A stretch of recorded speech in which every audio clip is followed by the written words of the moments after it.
So today's video will be about how to make the transition, how to make the leap from youth football into a first team. Now, no matter what level you play at, I'm pretty sure all our goals as a footballer is to make it into a first team, or at least that's the first stage of like real progression. Once you hit like 16, that's when you see players start setting their sights on, you know, playing for a first team, playing for men's football. You know, some people go into, you know, at 16 go into the under 23s, but I feel like the main goal for everyone at 16 is to try get to first team football. Even if you're not starting, just getting that experience, in my opinion. So today I'll be talking about how to actually get there.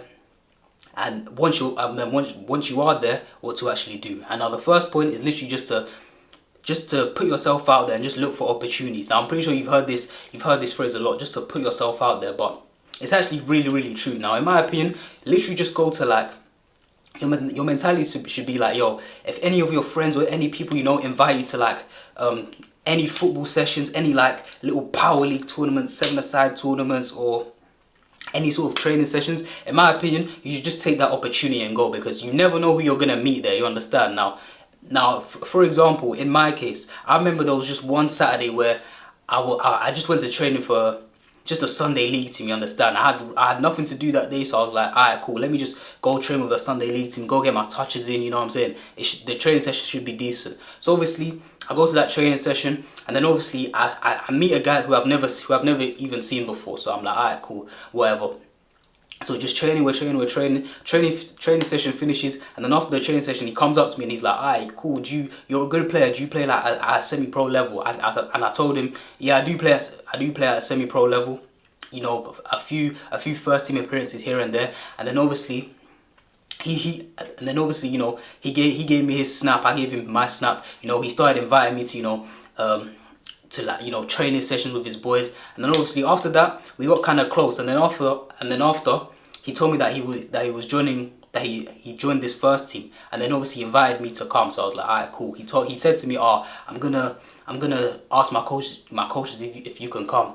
So I went to the first team training session, and then boom, after the first session, they offered to sign me literally after that first session. You understand? So you can kind of see how literally from a meaningless Sunday league training session, how that literally led to me, you know, being offered to sign for a first team. You understand? So that's why I say in my first point, literally just put yourself out there, because you never know who's sort of watching. You never know who's sort of gonna be at these, you know, these sort of football places, and you never know who's going to be the guy to, you know, help you elevate. You never know what type of connections you're going to make. And that's another vid I'm going to make on how to build connections. And I feel like just the first foundation is just literally just to find people, or have people initially, and then if they ever invite you to, you know, do training sessions, power league tournaments, you just take that opportunity to go, because you never know who you're going to meet. Because what's it called, when it comes to connections, you see all these, you've probably got them in your area. You see all these guys, these like young players when you were growing up, maybe like 10, 11, 12 years old. You see there's always that one guy in school, or that one footballer in school, where everybody knows them. Literally everybody knows them.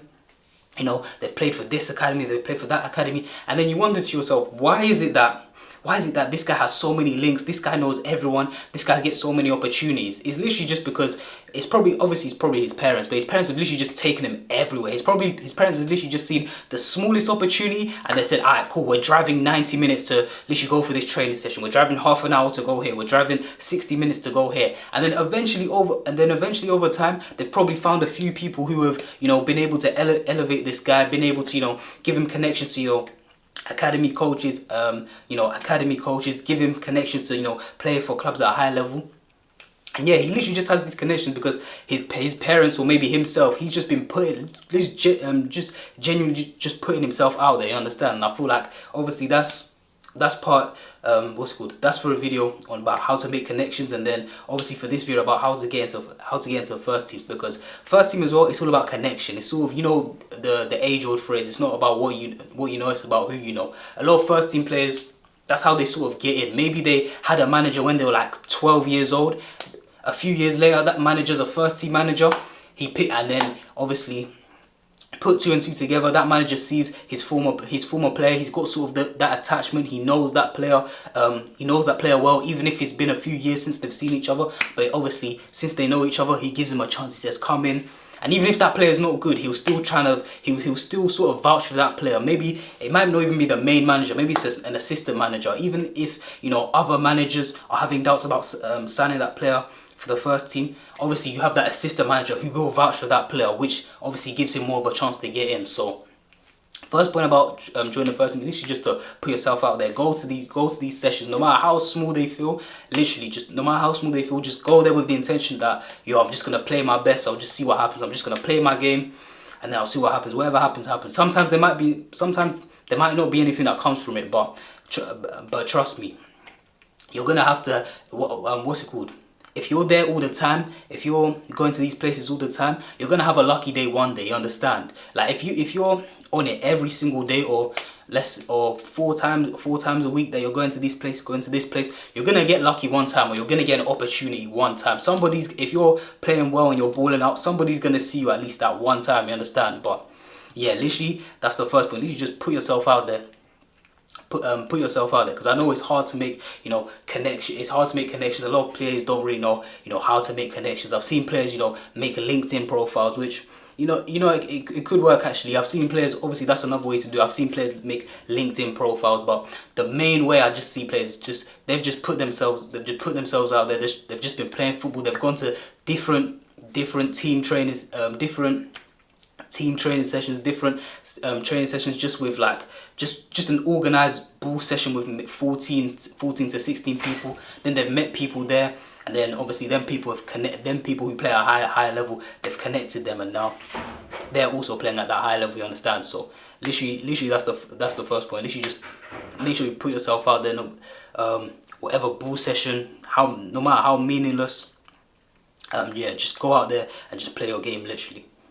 Now the next point is, you're going to have to adapt your game. There's going to be an adaptation period where you sort of learn stuff. You have to sort of learn the ropes of how things work in a first team. Now, me personally, in the UK, when you play for a first team, it was sort of a shock to my system, because, you know, at youth level, you're taught, you know, coaches, since like Pep Guardiola came into England, you know, coaches have been trying to, you know, play football, you know, play out from the back, you know, encourage players, you know, take a touch, get on the ball, play football, do possession-based football. But once I got to you know, the first team football setting, I realized that, yo, I kind of have to change what I need to do, because at the end of the day, if you're like a 17-year-old kid or 16-year-old kid and you're going up to play against grown men, obviously the physicality difference is gonna be mad. From under 18s to like first team, the physicality aspect is gonna be crazy. So yeah, you just have to be prepared for that. If it's a case where like you feel like you're a really skinny player, then obviously you're gonna have to try go to the gym, try to do exercises to, you know, get stronger. But even that, I feel like it's not even, you don't necessarily have to sort of rush the process of, you know, getting stronger, doing all of this, because even, you know, you get guys like Cole Palmer guys like Cole Palmer, whose dad actually discouraged him to lift weights because he felt like that lifting weights would actually affect his game. I don't think it would have affected his game, but nevertheless, he still ended up making it, still ended up being a star at Chelsea. But you don't necessarily have to bulk up and lift weights and do all of that, but you just have to sort of adapt your game, be quicker on the ball, learn how to protect the ball as well, learn how to protect the ball. Even if you're not necessarily a stronger player, there's still a way to, you know, actually protect the ball. Just making sure that you get your body in front of the man. But more realistically, in my opinion, just make sure you're quick on it as a young player, especially if you're, like I said, not the strongest player. Just make sure you get on it, you find your space. Obviously this comes with you scanning, doing your double movements, just creating that space so you can actually get on the ball and decide what you actually need to do. Because I remember, in my opinion, I had in one of my first ever, you know, first team starts, I remember I went in centre mid, and I can't lie, it was a baptism of fire, bro. I remember that day, I think it was raining beforehand, and we were playing on a grass pitch. It was a bobbly pitch. It wasn't a good pitch, you understand? And I remember, because like I said, because they're like under 18s, under 23s, you know, you're taught to, you know, get on as a centre mid, you know, look, scan around you, get on the ball, do all of this. You know, I thought, alright, cool, I'm gonna do that. But because the pitch is so bubbly, and because, you know, the players are stronger than you, you can't really just hold them off. I remember first time I got the ball, tried to get the ball. I think I tried to get the ball from the left back or something. You know, scanned my shoulder, thought I was good, turned on it with my back foot, bang, got dispossessed. Literally, first time I touched the ball in the game, scanned around, thought I was good, took the touch on my back foot, bang, got dispossessed straight away. And then for the rest of the half, like I said, for the rest of the half, the pitch was bubbly. I couldn't really get a hold of it. You know, most people in the UK know that a lot of first team games as well, especially when you're on that the lower level, sort of like step 6, step 5, maybe a bit of step 4 as well. A lot of the time, this is how the pattern of play goes. Literally, it goes from goalkeeper to centre back to right back, and the right back will just hook it down the line. Or it go from centre back, and the centre back will try find the winger down the line. Which means for centre midfielders, you're really just feeding off scraps. You're really just feeding off scraps in the middle. You're really just waiting for, you know when your coach says you have to win the second balls. That's what you're really fighting for as a centre midfielder. You really have to pick your moments where you're in first team football in the UK. You really have to pick your moments about where you can, you know, look around, get the ball on the half turn and really play out, you understand? Apart from that, especially in them winter months when it's raining, when the pitch is bubbly, it's not the greatest pitch, you really just have to, you know, feed on scraps and then actually really pick your moments to, you know, get on the ball and really play on the ball. Because a lot of the time in first team football, you're not really gonna have the time to do that. The pitches aren't optimal, so even if you try to take a touch and maybe the pitch is a bit bubbly, even if the ball goes maybe 2 yards in front of you, you're gonna get dispossessed. You understand? Especially if you're not, like I said, especially when you're young, and everyone's sort of big, and everyone's sort of bigger than you, everyone's sort of stronger than you. It's not like in under 18s where you might take a poor touch and then you have the strength to, you know, sort of hold a player off on the ball. When you're playing against grown men, it's just different. You don't really have that grown man strength to, you know, just hold someone off and put your body in front. So literally, when you're going up to the first team, you're literally just gonna have to adapt your game. Literally, I would just say, just keep the mind sort of, you know, just keep it simple at first, and then learn as you go. Because obviously, when you're a kid breaking in, it's just a learning process. You understand? You just have to learn. Okay, you need to do this. You need to do this, because you could probably be the most talented player in that dressing room, but because these guys have experience, they sort of know what to do. Because obviously you get like 33-year-olds, 35-year-olds, because they've played at this level, they sort of know what to do. They sort of just have that nuance, that sort of knowledge. They've just been around the block for longer. So even though you might feel like, you know, oh, I'm technically better than this guy, or this guy isn't that good, but because they know sort of, what's it called, like I said, they sort of know the nuances, they sort of know how first team football works, simply just because of their what's it called, just simply because they have more experience than you.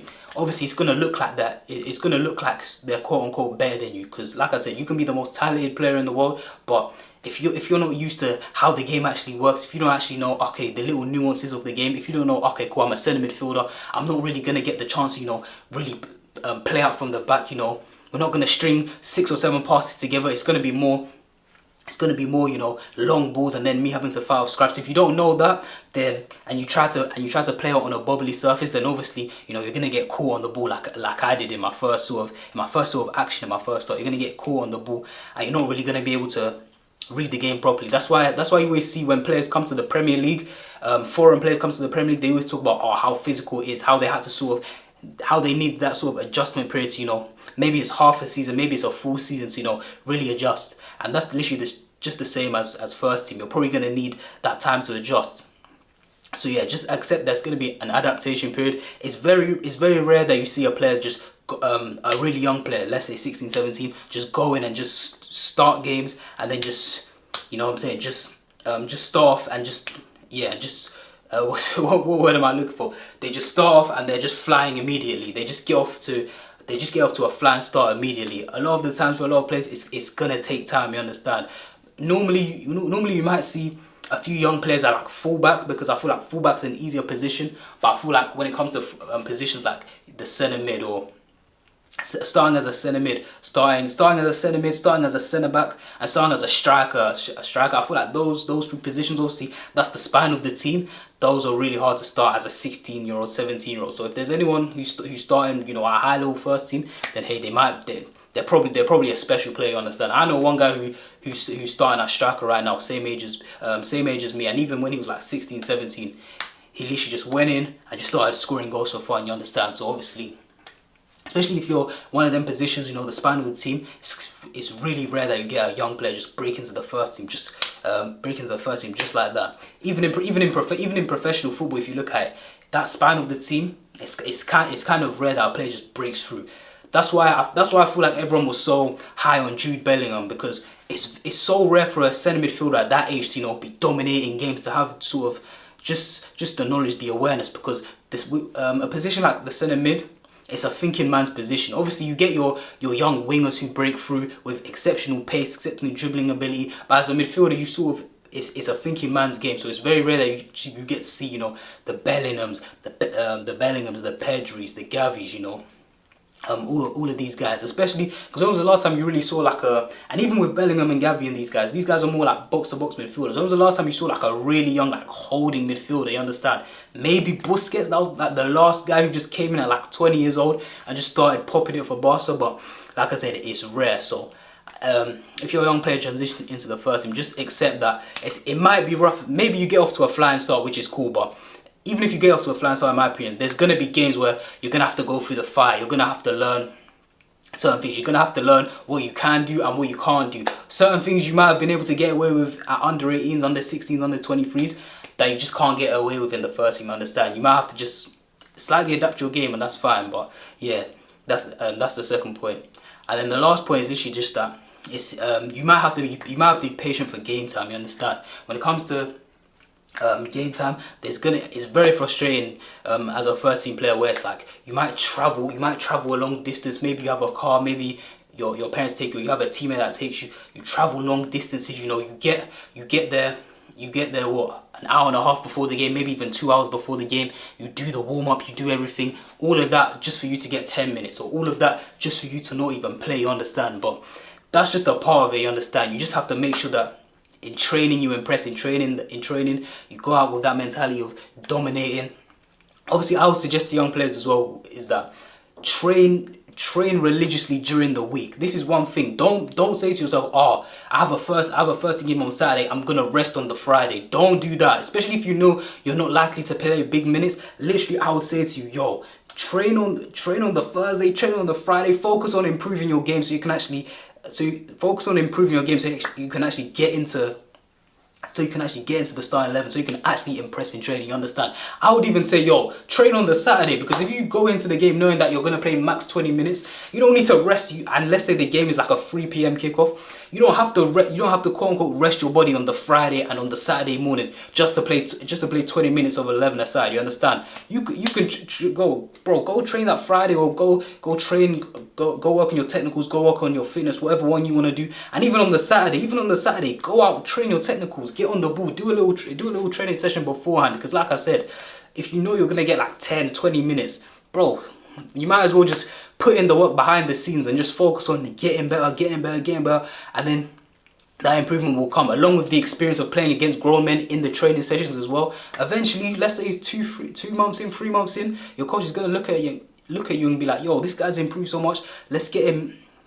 Let's get him in. Let's give him a chance. You understand? So literally, as a young player, you're gonna have to be patient, and I would say, yo, focus religiously on training. Don't have this mentality of, oh, I need to rest my body. Don't, because obviously you might hear your older teammates saying, oh, I need to rest my body I need to rest my body for the game on Saturday or whatever. But you as a young player, you're on different timelines, you understand? You can't really be saying, oh, I need to rest my body. You need to be putting your body through the rigors, especially if you're not actually starting these first team games. If you're starting these first team games, that's a whole different story. But if you're just breaking in and you know you're gonna get 5 minutes here, 10 minutes here, maybe 15 minutes here, yo, during the week, literally just put in the work, put your body through the rigors, because like I said, at this age, you're basically Superman. You don't really get tired you don't really suffer from like fatigue until you get to like 23, 24. And max 25, probably like 25 before you suffer like serious fatigue, before you really have to focus on, you know, recovery, mobility, stability. But under the age of 25, your body's robust. Your body can take, you know, all the yardage that you've put in through the week, all the mileage you've put in through the week. Your body can take that, and as long as you get like at least 8 hours of sleep, bro, you wake up and you feel energized again, you're good. Like, so yeah, that'll be my advice for what's it called. That's the third piece of advice. Literally, it's probably gonna take time, especially if you find yourself playing with a first team that's at a high level. But even if you start getting, you know, your little 10-minute, 15-minute cameos, train religiously during the week. Focus on really, you know, improving your game. Ask your coach what your weaknesses are and just improve them religiously. Don't have this mentality of like, oh, it's, let's say you have a game on Saturday. Don't be like, oh, I need to rest Thursday, Friday, and Saturday and Saturday. I need to focus on recovery for the game. Nah, literally make sure you put in those hours, because like I said, you don't need to be recovering for a full 2 days just to play 10 minutes.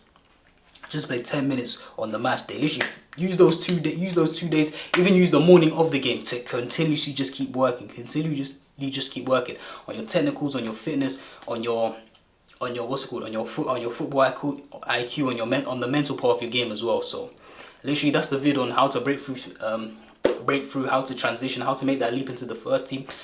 Hope you enjoyed the vid. I've been JT and I'm out.